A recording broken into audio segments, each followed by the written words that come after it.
So a good while ago I made a video about how to escape the messy middle of game development where things stretch on, and in that video I said this: the time passes anyway.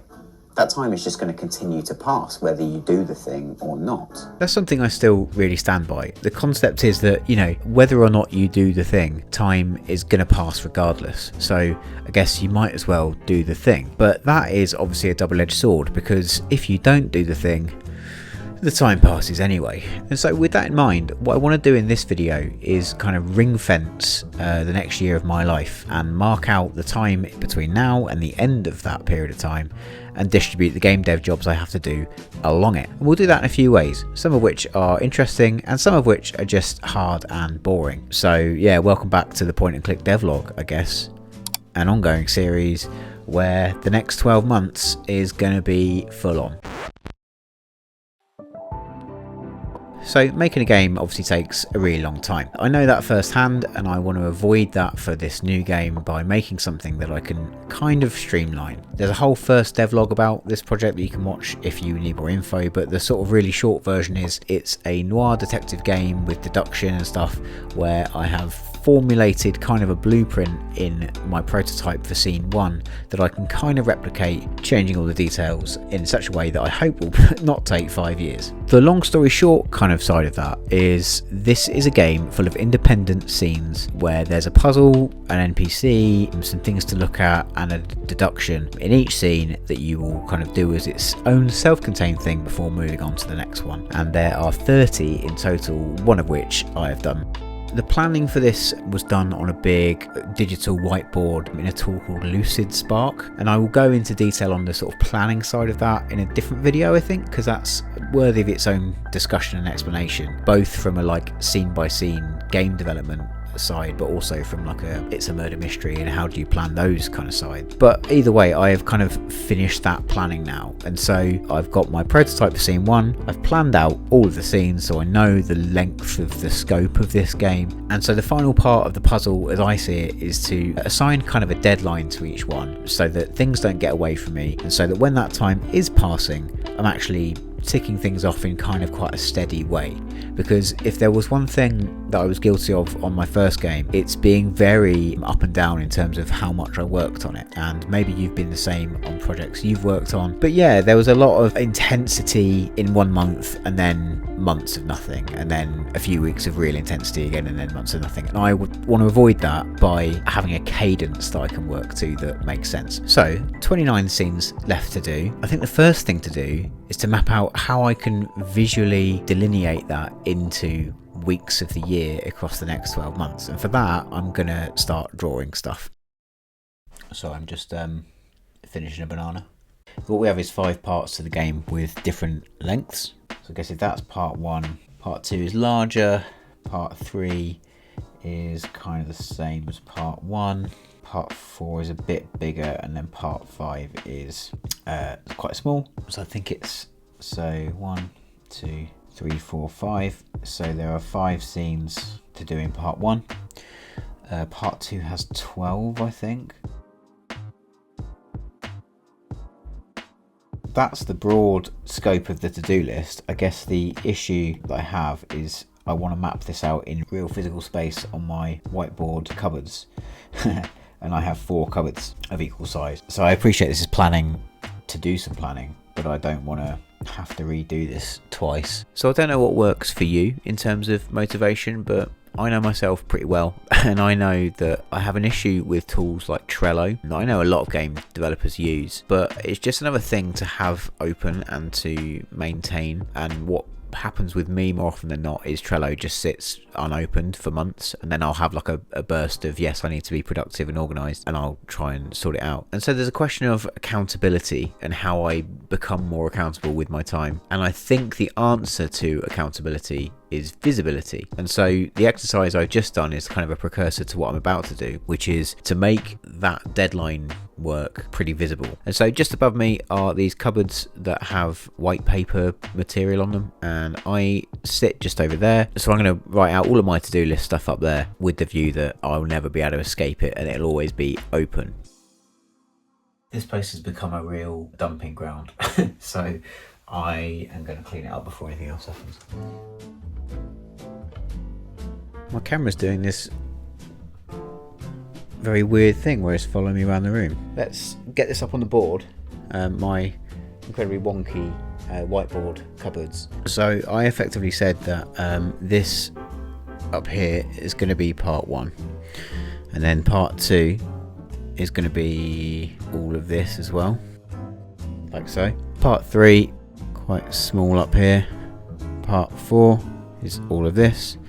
Part 5, small up here.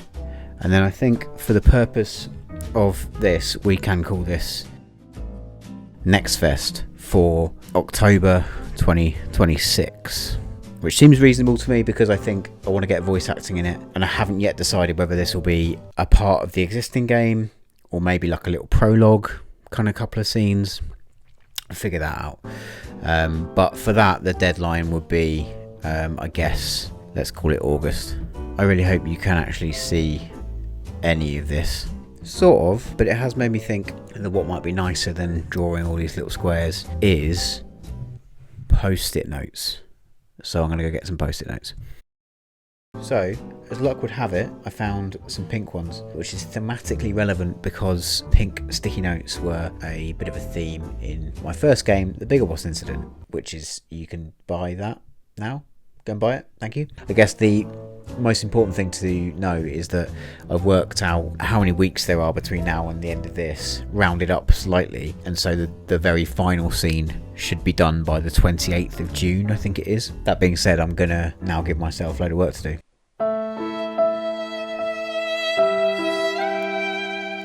One post-it note in, and it's fallen off the wall. So yeah, let's just do it with pen.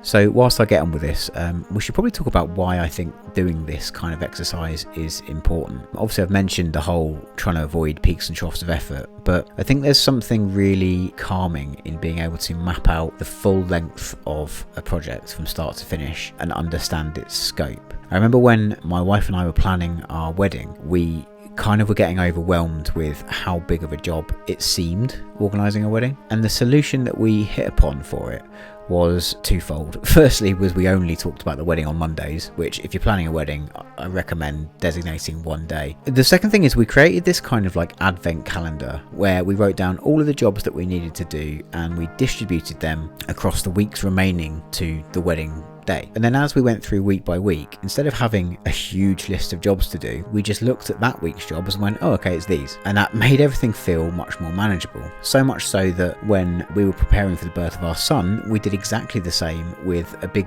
bit of cardboard that we called Sprog jobs and listed all the things that we needed to do ahead of his arrival. And so that is kind of a concept that I'm borrowing here. Now, obviously I'm not reinventing the wheel. It's kind of a Gantt chart, I suppose, but being able to pick an arbitrary point in the future as your end goal and working backwards just kind of helps you realise that you're not trying to do everything at once. You've just got to do this today or this week, and then next week we'll deal with when we get to it.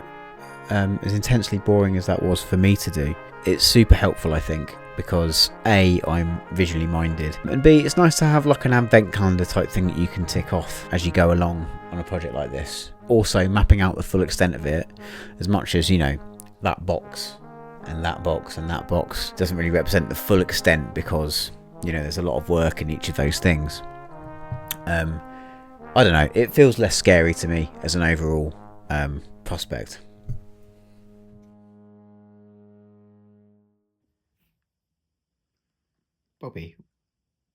Bobs, what are you doing?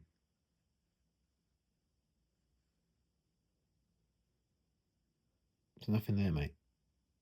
So yeah, here we go. It is the end of November as I record this, so I've given myself a bit of grace in December to finally finish up that first scene and make some of the changes that I now know I need to do to it before I can go, right, duplicate that scene, we're on to scene 2 and start from there. Obviously this is all going to go spectacularly wrong at some point, but the intention is there that it won't. And I guess if we get to June next year and I've done at least some of this, then that's a hell of a lot better than doing none of it, and it makes everything feel a bit more manageable. Now in my head I have like a rough release window for this game of like early 2027, and so in an ideal world I will work through these scenes where, as I see it, it's like, you know, half a day to set up, half a day for dialogue, 1 day for puzzles and placeholder graphics and stuff. So a couple of days per week per scene to get through all these scenes until June. And then from June until whatever that release window ends up being, there's kind of polish and replacing placeholder stuff and voice work and, you know, obviously testing and all that kind of stuff. But it puts that release window not beyond the realms of impossibility. Famous last words, yes, but hey, let's go along for the ride and see how catastrophically I fail. And maybe if things do start to go wrong, you can let me know how you plan this kind of stuff out, because Trello is all well and good, but I find that I don't open it. And as I'm recording this, I am staring at those little boxes on that whiteboard, and yeah, there's some work to do. Just very quickly before I go, obviously you can buy the Biggleboss Incident on Steam and iOS now, and I think you should, and you can wishlist The Murder of Ava Monroe also, and I think you should do that. Alright, bye.